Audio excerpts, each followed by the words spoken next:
Olá, meus irmãos da Igreja Betânia. Eu quero encorajar vocês a servirem no Ministério 70+, que se propõe a dar mais apoio, atividades, passeios com os nossos idosos. São 152 pessoas queridas. Então, foi feito um projeto no Conselho, aprovado pelo Conselho e já está em andamento. Precisamos de vocês para nos ajudarem nesse começo e nessa organização. Sem você, a gente não pode conseguir atuar e atender a todos esses queridos idosos. Então, você que está animado para nos ajudar e servir a nossa querida igreja e ao Senhor Jesus, entre em contato com a igreja, deixe o seu telefone e nós entraremos em contato. Muito obrigado, um abraço.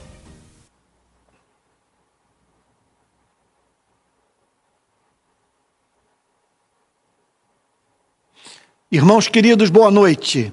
É meu desejo hoje nós fazermos análise de Filipenses capítulo 4, versos 5, 6 e 7, que dizem assim: que a moderação de vocês seja conhecida por todos. Perto está o Senhor. Não fiquem preocupados com coisa alguma, mas em tudo sejam conhecidos diante de Deus os pedidos de vocês, pela oração e pela súplica, com ações de graças.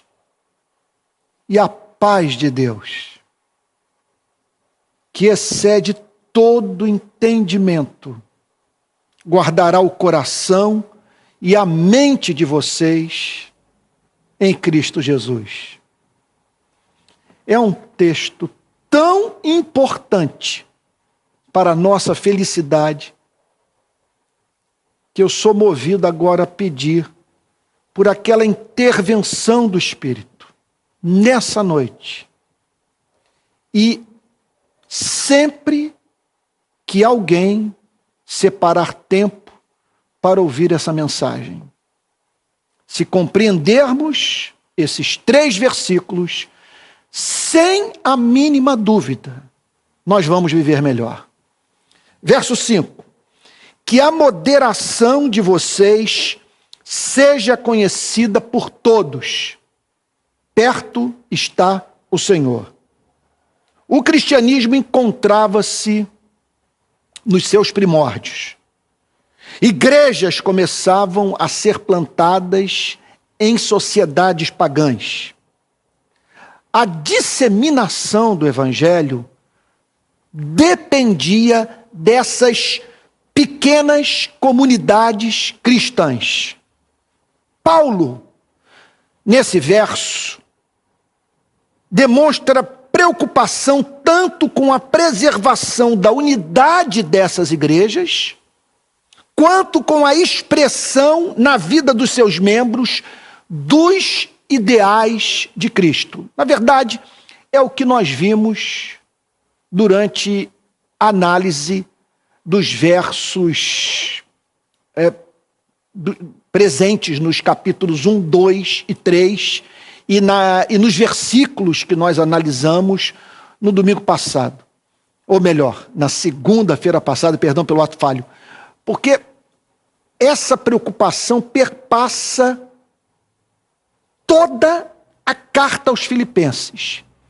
O apóstolo Paulo olhava para aquelas sociedades pagãs, se compadecia daquelas pessoas. Nunca nos esqueçamos do fato que ele foi para o campo missionário europeu a partir de uma visão que o comoveu até a medula. Varão macedônio pedindo socorro. E para ali ele vai. Passa a plantar igrejas. E certo do fato de que a evangelização do continente europeu, a evangelização do mundo, obviamente, dependia de igrejas saudáveis, que permanecessem unidas, cuja vida comunitária fosse caracterizada por harmonia entre os seus membros, e também igrejas que reproduzissem os ideais de vida do nosso Senhor e Salvador Jesus Cristo. Então, havia um testemunho comunitário a ser dado e um testemunho individual. Não haveria pregação nem milagre capazes de resistir a uma igreja cujos membros vivessem em guerra uns com os outros e negassem no seu proceder o que diziam ser verdadeiro.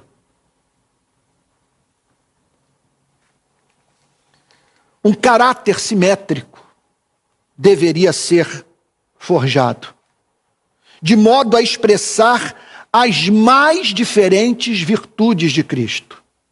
Entretanto, algumas virtudes deveriam se fazer especialmente presentes em razão do fato de serem congeniais ao Evangelho. Uma das principais era a moderação, que aparece nesse verso 5, chamada pelos mais diferentes comentaristas bíblicos de paciência gentil. Esse é o sentido da palavra moderação no grego. Paciência gentil. Por que paciência gentil? Porque há pessoas complicadas, irritantes, inconvenientes, dentro e fora da igreja. O que a fé queria a todos ensinar? Que esse amor paciente, essa gentileza, essa disposição em abrir mão de direito para preservar a paz, esse espírito não belicoso, essa capacidade de regular no coração a ação a ser tomada, esse domínio próprio que refreia a expressão da indignação, são essenciais para manter a paz dentro e fora da igreja. Cristãos gentis dariam chance para as pessoas florescerem.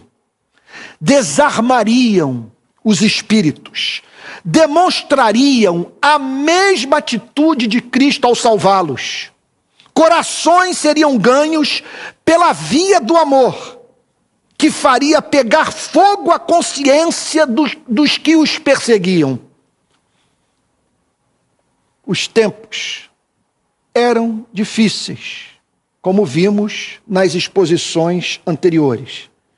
Pessoas egressas do paganismo chegavam à igreja trazendo consigo hábitos a serem extirpados. No contato com os de fora, a mesma gentileza se fazia necessária no trato com pessoas que viviam sob a escravidão do mundo, da carne e do diabo. Todos, dentro e fora da igreja, deveriam testemunhar a moderação de Cristo presente na vida desses irmãos. Então, esse era o alvo do apóstolo Paulo ao redigir o verso 5. Isso tudo representaria renúncia a ser sentida como injustiça sofrida e consentida. Eu sei que todos nós corremos o risco de nos submetermos a relacionamentos abusivos. Contudo, é fato fora de controvérsia que, se não houver renúncia a ser sentida como justiça sofrida e consentida, não há casamento, não há igreja, não há sociedade, não há paz entre as nações. Perdas, portanto, seriam provadas. Raiva contida. Qual o sentido disso tudo? Paulo responde: perto está o Senhor.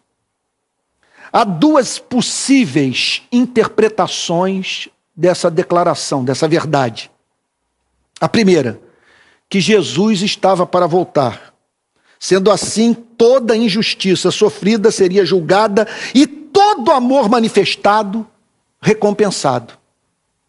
Agora, há uma segunda interpretação, que é igualmente gloriosa e de alto efeito santificador. O Senhor está conosco, ao nosso lado, até a consumação dos séculos. Aleluia! Perto está o Senhor. Ele tudo vê, tudo regula, tudo protege. Viver significa viver na sua presença. Quem nisso crê, comporta-se levando sempre em consideração que o que faz é visto por aquele que merece todo o amor. A presença de Cristo é também a garantia que sempre teremos a sua simpatia quando recebermos o ultraje sem revidar. Bom, eu fico com as duas interpretações. Ambas são verdadeiras. Se harmonizadas, levarão cada um de nós ao modo mais gentil de lidar com o próximo. Cristo está presente e voltará. O que me pode fazer o homem? Que resposta em amor ao que o homem me faz que não será honrada por Cristo? Na verdade, tudo que eu quero, perto está o Senhor. Então, tudo que eu quero é que Ele se veja em mim. Que Ele me veja vivendo no espírito da sua oração na cruz. Pai, perdoa-lhes porque não sabem o que fazem. Verso 6. Não fiquem preocupados, isso é demais, isso é extraordinário, gente. Não fiquem preocupados com coisa alguma, mas em tudo sejam conhecidos diante de Deus os pedidos de vocês pela oração e pela súplica com ações de graças. Não conheço nada mais glorioso, consolador e grandioso na literatura universal do que essa declaração. O que poderíamos, se tudo isso é verdadeiro, esperar mais da vida? Eis a alma da fé cristã e o que a distingue de todos os demais caminhos de busca de obtenção de paz. Preocuparmos-nos é algo que ocorre à nossa revelia. Sem chance de desviarmos o pensamento do problema com o qual nos defrontamos e do que a nossa imaginação fez com ele. É impossível. É impossível impedirmos os pássaros de sobrevoarem a nossa cabeça. Seres humanos pensam. Pensam naquilo que querem pensar e pensam naquilo que não querem pensar. A glória da humanidade é, como ressaltou Blaise Pascal, a causa de todos os seus desajustes. O que Pascal ensinava? Somos seres pensantes, capazes de divisar nossa miséria atual e as misérias às quais estamos expostos. Bom, não gostaríamos que fosse diferente, porque nós não queremos deixar de ser homens. Contudo, pensar nas ameaças à nossa felicidade e à felicidade de quem amamos. E tudo isso ampliado pela imaginação. usando português popular, é pedreira. Porque vivemos num mundo que amedronta. Sendo cristãos, somos forçados a lidar com problemas inerentes à tentativa de viver o cristianismo no mundo perverso. Peço que você preste atenção no que tenho a dizer. O que Paulo tem a declarar para aquela gente egressa do paganismo, que fazia parte de uma pequena comunidade cristã e que se encontrava sujeita tanto às tribulações inerentes à vida dos seres humanos, quanto às tribulações inerentes à vida dos seres humanos cristãos. Então, há tribulações que são inerentes à condição humana. E há tribulações que fazem parte da vida, fazem parte exclusivamente da vida dos humanos que são cristãos. O que Paulo tinha a dizer para seres humanos cristãos, que além de lidar com os sofrimentos que são inerentes à vida dos humanos, tinham que enfrentar os sofrimentos que são inerentes à prática do cristianismo. Aos cristãos cabia, diz o apóstolo Paulo no verso 6, não se deixar dominar por aquela espécie de ansiedade. Nada deveria minar sua energia espiritual, ocupar o espaço nas suas mentes reservado para a meta de amar, criar dúvida quanto à providência divina, causar aquela espécie de comportamento que é peculiar ao ceticismo, gerar dúvida quanto à doutrina e fomentar isso, acima de tudo isso, e fomentar dúvida quanto ao caráter de Deus. É isso que o apóstolo Paulo está combatendo no verso 6. Paulo não condena a prudência e o cumprimento dos deveres políticos, sociais, familiares, profissionais, pessoais e espirituais. O que ele declarava ser incompatível com a fé cristã era a preocupação ansiosa que paralisa, rouba a saúde, agita a mente, abrevia a vida. Soluções cristãs, que eu passo a falar agora, é polêmico. Mas estou certo que precisa ser declarado.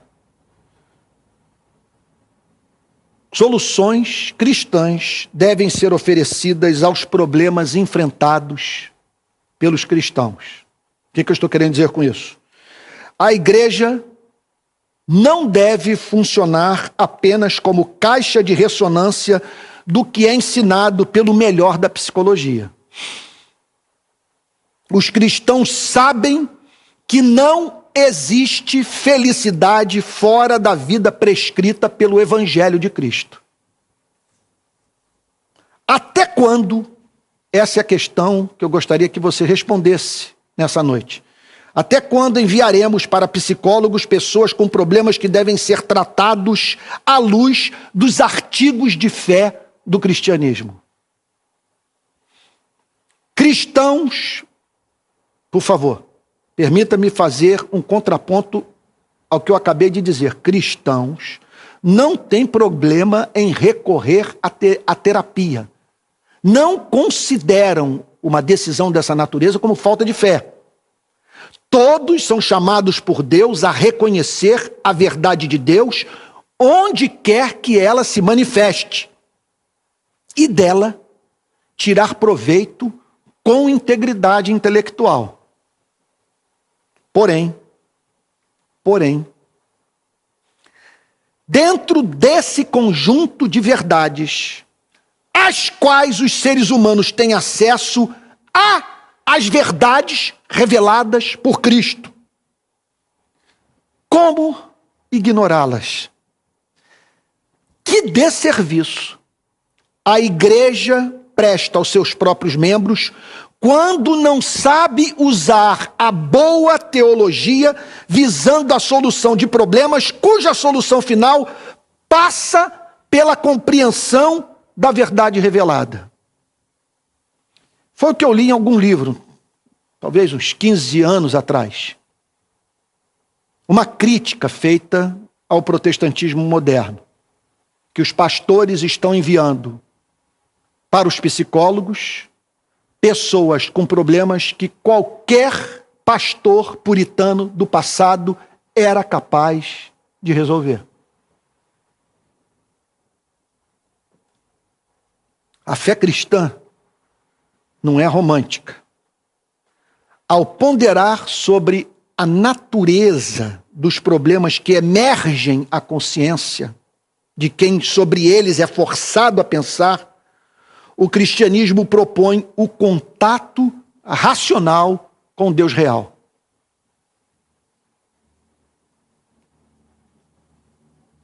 Os cristãos simplesmente são céticos quanto à possibilidade dos seres humanos alcançarem felicidade sem verem seus problemas, a totalidade da vida, a partir desse enquadramento da teologia do Evangelho de nosso Senhor e Salvador Jesus Cristo. Qual é a saída? Falar com o Criador. É o que Paulo propõe no verso 6. Agora, como existe uma radical diferença entre a oração pagã e a oração cristã, é importante que, ao analisarmos os versos 6, pensemos naquilo que poderíamos chamar de teologia da oração. Está entendendo o raciocínio? Permita-me fazer aqui uma digressão. O que eu estou dizendo é o óbvio ululante, que enfrentamos na vida problemas que são maiores do que a nossa capacidade de enfrentá-los. Estou afirmando que o cristianismo é cético quanto à possibilidade dessa promessa de paz do verso 6 se tornar realidade na vida daquele que não conhece o Deus real. Em conexão a isso, sendo Deus realidade objetiva,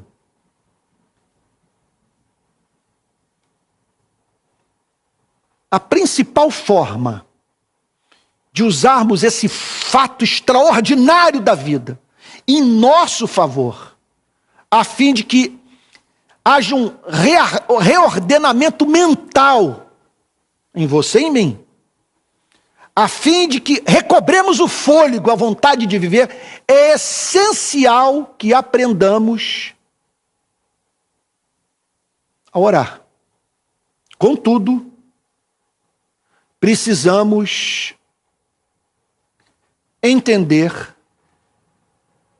que essa oração só produz resultados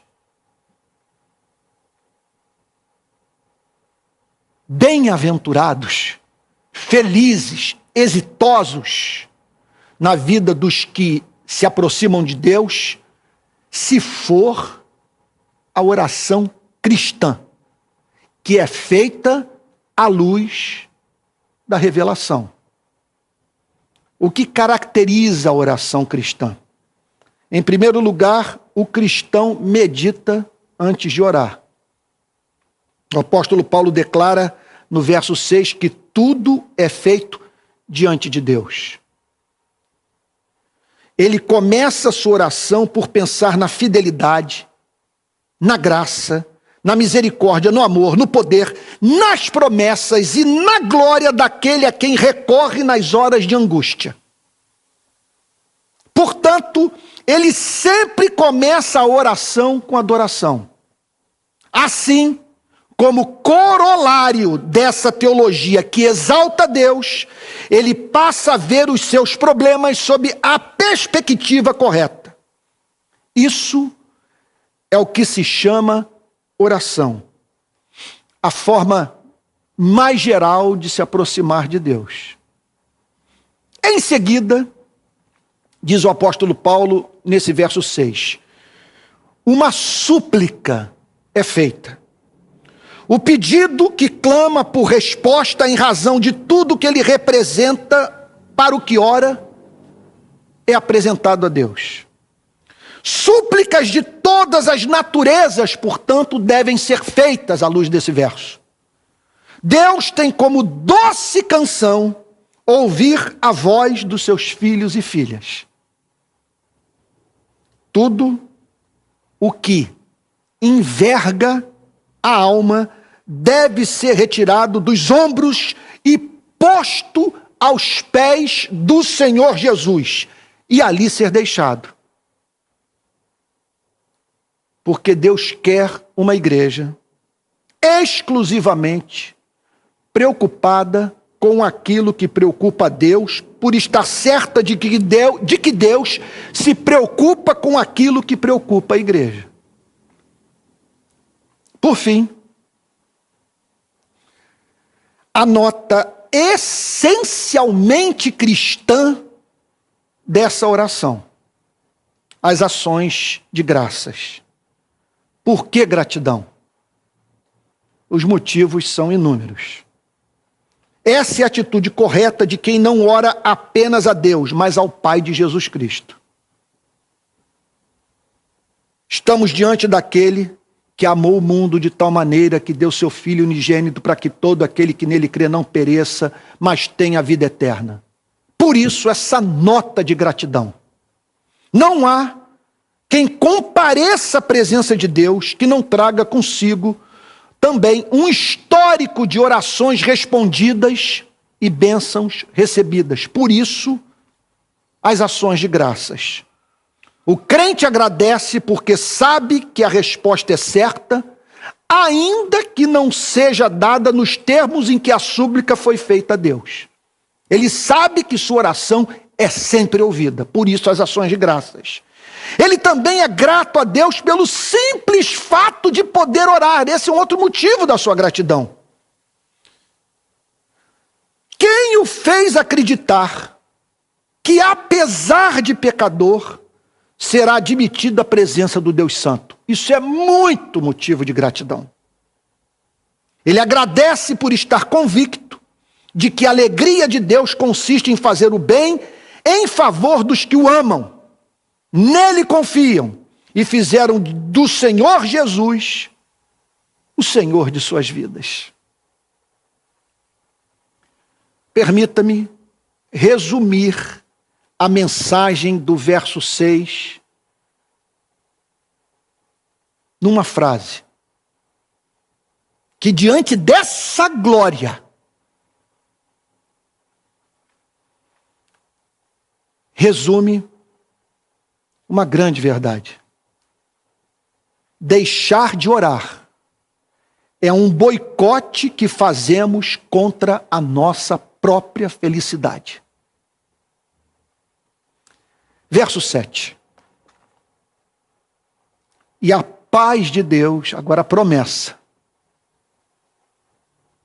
A paz de Deus, que excede todo entendimento, aleluia, guardará o coração e a mente de vocês em Cristo Jesus. Eu gostaria de, nessas horas, ter aquela fleuma de alguns pregadores calvinistas do passado, sabe, a fim de não deixar vazar esse lado pentecostal dentro de mim. Tem que dar um aleluia, um glória a Deus, porque a gente lê uma história como essa, é comovente, é bem verdade. Tenho que fazer justiça aos irmãos calvinistas, os irmãos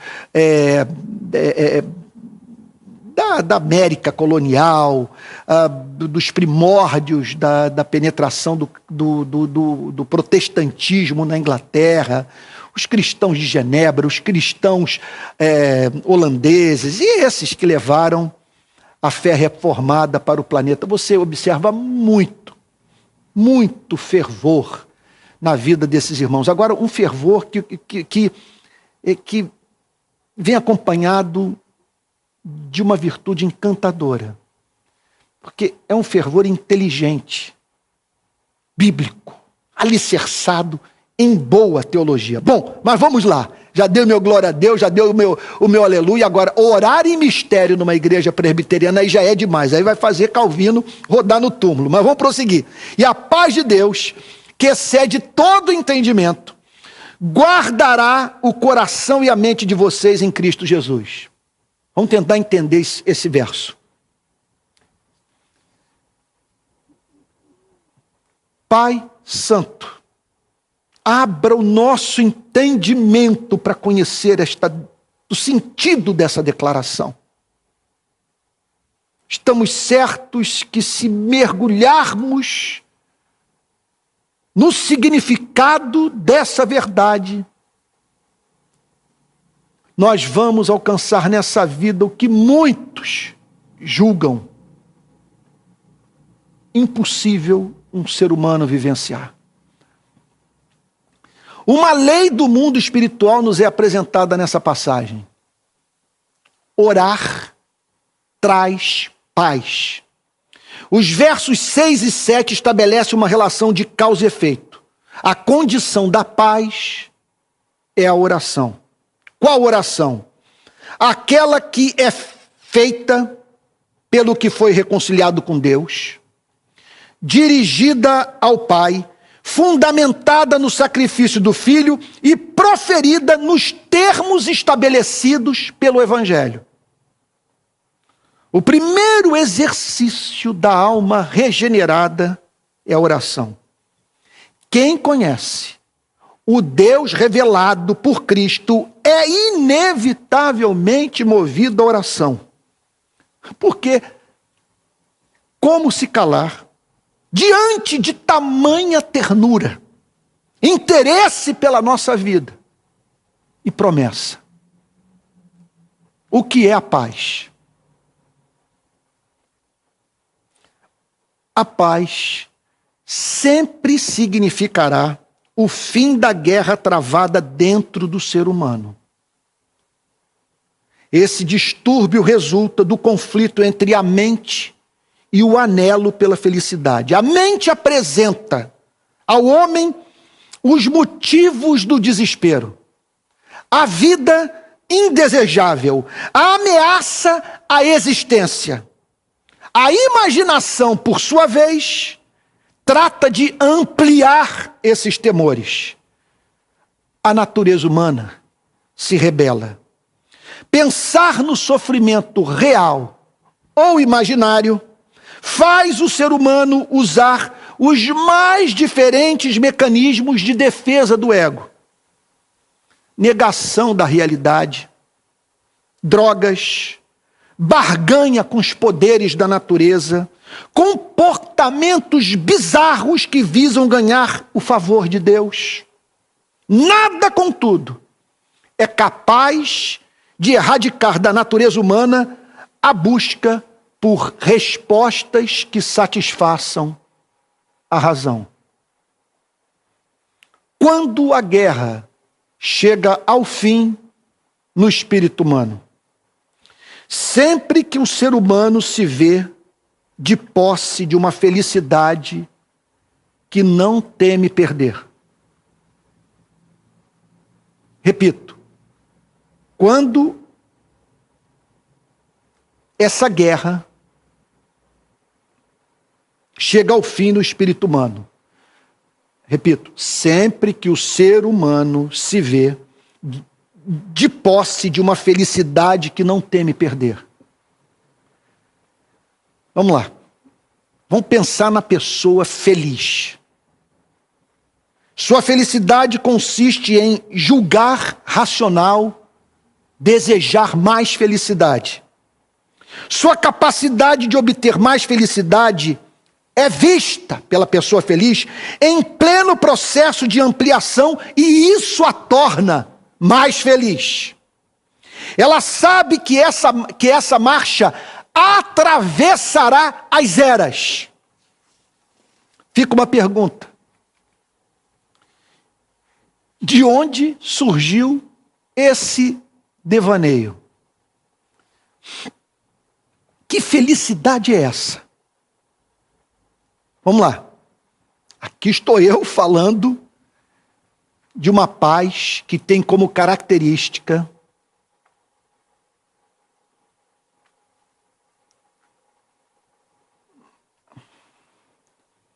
a obtenção de uma felicidade que não teme ser perdida. São ingredientes indispensáveis do conceito de felicidade. A ausência de temor quanto ao futuro. E o que eu estou dizendo é que o cristianismo nos ensina: abre bem a tua boca que eu te a encherei. Que nós podemos ampliar a capacidade de sentir prazer. Mas dia após dia, por vivermos numa espécie de universo, que em razão da sua realidade última, o seu Criador, o que está por trás de tudo que foi criado, nos amar, faz-nos crer que o nosso anelo por felicidade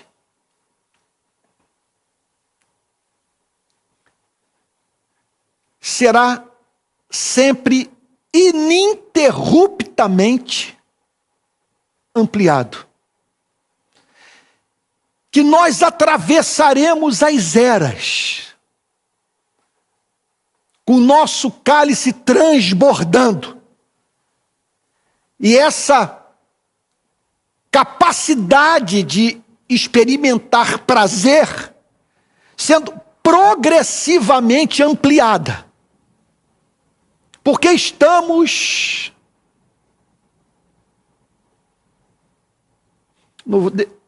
Deixa eu concluir o pensamento para chegar na resposta. Vamos lá.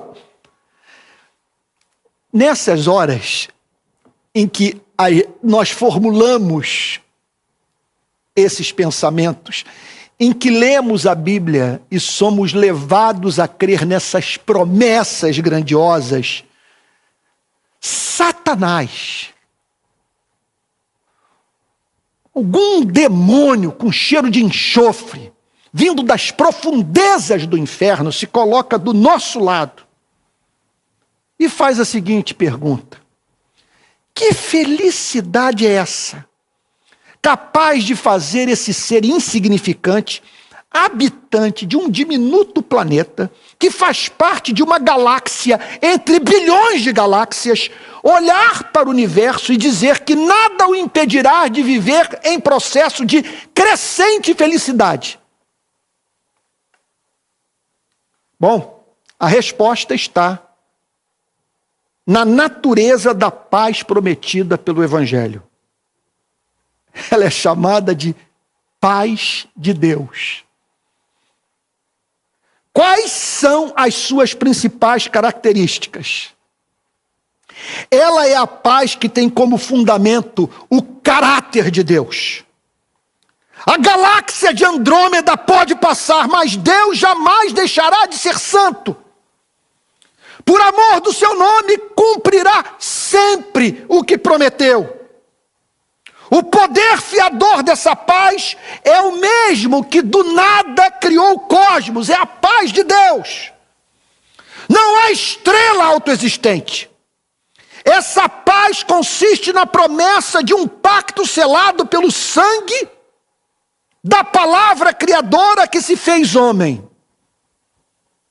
Estamos, portanto, perante uma paz adaptável às exigências de seres pensantes. Sejamos francos, a paz é uma quimera se não tiver como sustentáculo a palavra de Deus. O inferno me apresenta os motivos da minha angústia.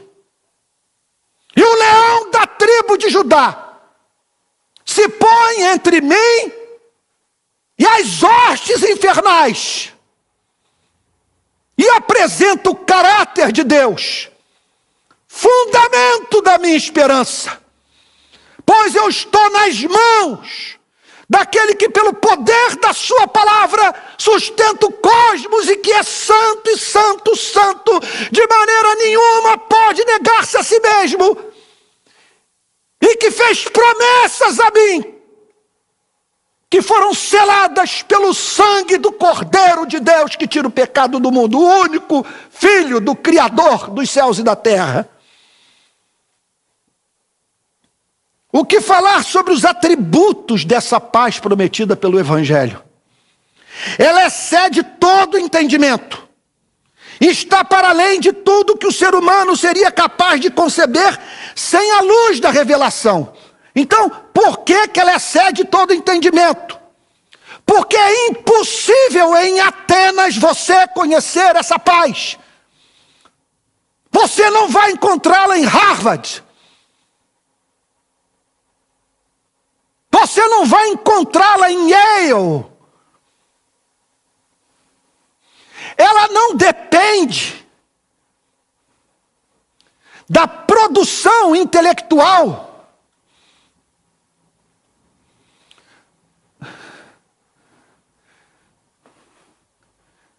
dos filósofos renomados que marcaram a história com a sua produção intelectual.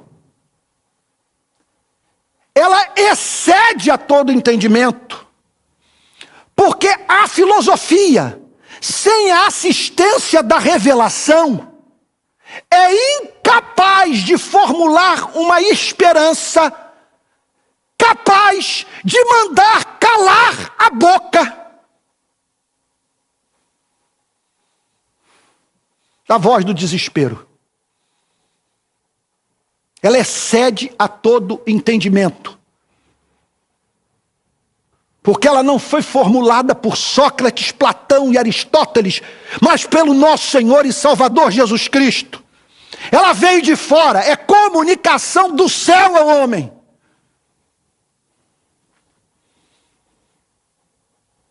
Ela é incircunstancial, uma vez que seu avalista é justamente aquele que regula soberanamente todas as circunstâncias da vida dos seus eleitos.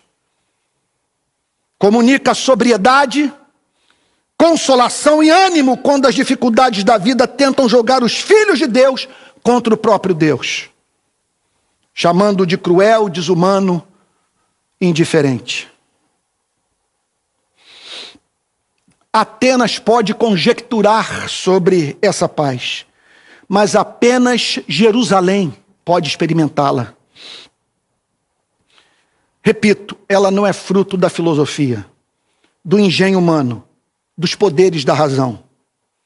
Ela excede a todo entendimento, porque ela é fruto do Evangelho, da revelação de Cristo e do poder divino que fortalece a razão humana para que ela pense e creia. Essa paz, louvado seja o nome do Senhor,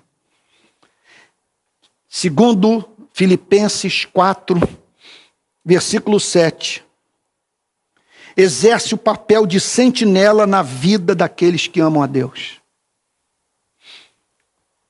Como um bom soldado armado, ela guarda o coração, sede das nossas afeições e inclinações, de onde procede o espírito da mente, que a faz funcionar de um determinado modo.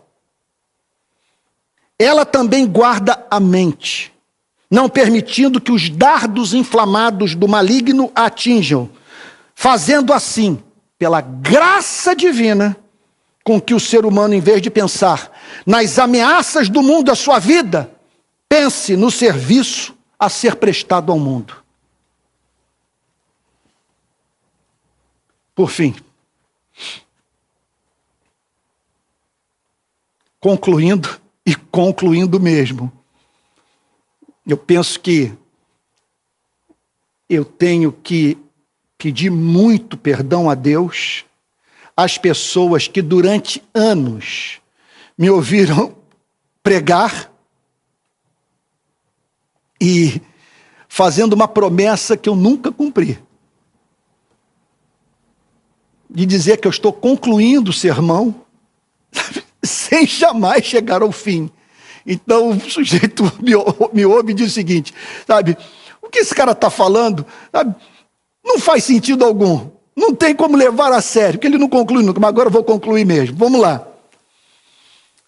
Exceto se o Espírito Santo, o poder de Pentecostes me dominar aqui. Aí, o que eu posso fazer? Não é verdade? Também, às vezes, acontece isso. Eu peço que você me trate com misericórdia, porque ocorre de muitas vezes o Espírito tomar o pregador no final da pregação. Às vezes, o Espírito Santo toma o pregador na aplicação do sermão. E outro ponto, outro mistério da vida, da arte de profetizar, de proclamar a palavra de Deus. Porque profetizar é basicamente proclamar a palavra de Deus. Outro mistério é que muitas vezes o pastor, durante a pregação, se sentiu como Davi na armadura de Saul, preso. Até que no momento da oração, o fogo de Pentecostes vem sobre ele. E o pregador ganha uma eloquência, é acometido de uma paixão, de uma visão da glória de Deus, que sua oração, muitas vezes, salva o seu sermão. Gente, eu sempre que eu venho para esse lugar, nunca sei o que vai acontecer. Porque, especialmente quando a igreja está cheia, e muitas vezes, na troca de um olhar, com um crente cheio do Espírito Santo, a percepção de uma lágrima que está sendo derramada, de alguém cuja vida visivelmente o óleo do Espírito está sendo derramado, o pregador é tomado de autoridade, de liberdade, e passa a ver no texto o que não conseguiu enxergar no seu gabinete, no seu escritório ou em casa, enquanto se afadigava no ato de redigir o seu sermão. Vamos lá, finalmente. O Evangelho nos ensina que não basta associar a palavra Deus à palavra paz a fim de que nossos problemas sejam resolvidos. Qual é a promessa? E a paz de Deus, que excede todo o entendimento, guardará as vossas mentes e os vossos corações em Cristo Jesus. O que eu quero dizer é o seguinte: a palavra Deus não resolve nada. Quem resolve é o Deus revelado por Jesus. A promessa de paz só é cumprida e faz sentido na vida daqueles que se reconciliaram com Deus por meio de Cristo. E que por essa razão hoje não se relacionam mais com Deus, mas sim com o Pai, Deus onipotente, a quem seja a honra, a glória e o louvor pelos séculos dos séculos. Que Deus o abençoe e que você se sinta movido agora a se colocar de pé no lugar onde se encontra e dizer: Senhor, a tua palavra nessa noite falou o meu coração. Recebi alimento para a alma. Obrigado por mais uma vez ter tido acesso as promessas que têm como fundamento o teu caráter. Boa noite.